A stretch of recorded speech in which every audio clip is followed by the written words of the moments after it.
வணக்கம். இன்றைக்கி நம்ம பார்க்க போகிற சமையல் என்னென்னு பார்த்தீங்கன்னா, நோய் எதிர்ப்பு சக்தி அதிகரிக்கிற மாதிரி ஒரு கஷாயம் தான் எப்படி செய்யலாங்கிறத பார்க்க போகிறோம். இந்த கஷாயம் காலையிலையும் சாயந்தரமும் 30 ml அளவுக்கு எடுத்துகிட்டு வரும்போது சளி, இருமல், வைரஸ் ஃபீவர், டெங்கு காய்ச்சல் எதுவுமே வராது. வாங்க இதை எப்படி செய்யலாங்கிறத பார்க்கலாம். இப்போ ஒரு சாஸ் பேன் எடுத்துக்கலாம். இதில் வந்து 500 ml அளவுக்கு தண்ணி சேர்த்துக்கலாம். இது வந்து இந்த டம்ளர் 130 ml பிடிக்கும். நான் வந்து கொஞ்சம் கம்மியாகவே சேர்த்துக்கிறேன். 5 டம்ளர் இருக்குது, இதில் ஊற்றிக்கலாம்.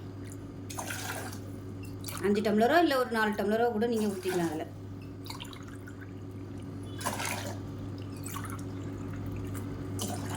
5 டம்ளர் ஊற்றிருக்கேன்.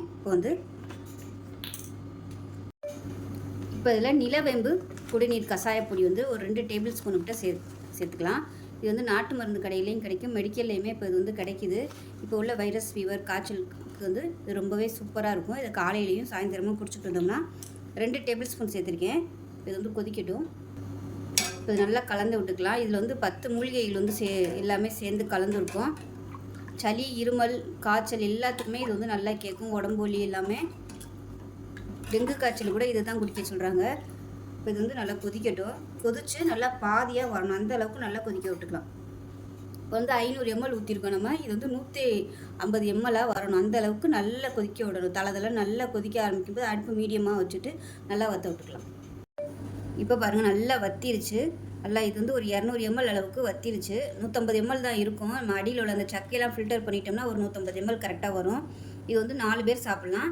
50 ml அளவுக்கு 30லேருந்து 50 ml அளவுக்கு குடிக்கலாம். அது இதை வடிகட்டி எடுத்துக்கலாம்.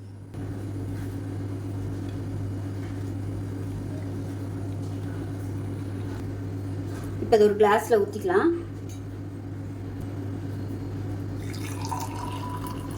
ஸோ இந்த அளவுக்கு வந்து ஒரு ஆள் சாப்பிட்லாம். இந்த அளவுக்கு சாப்பிட்டிங்கன்னா போதும். காலையிலையும் சாயந்தரமும் இந்த அளவுக்கு. இது வந்து ஒரு 50 ml அளவுக்கு இருக்கும்.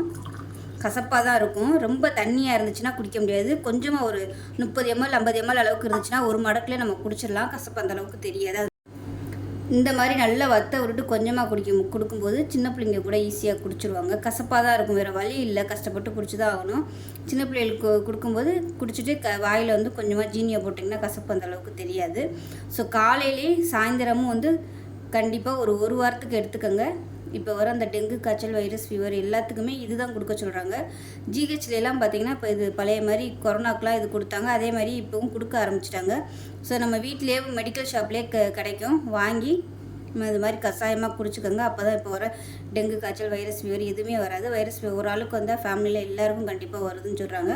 ஸோ அதனால் முன்னக்கூடியே நம்ம வந்து இந்த கஷாயத்தை எடுத்துக்கிட்டோம்னா காய்ச்சல், டெங்குலேருந்து தப்பிக்கலாம். ஸோ இந்த வீடியோ பிடிச்சிச்சின்னா லைக் பண்ணுங்கள், கமெண்ட் பண்ணுங்கள், சேனலை சப்ஸ்கிரைப் பண்ணுங்கள், பக்கத்தில் உள்ள பெல் பட்டனையும் ப்ரெஸ் பண்ணுங்கள். நன்றி.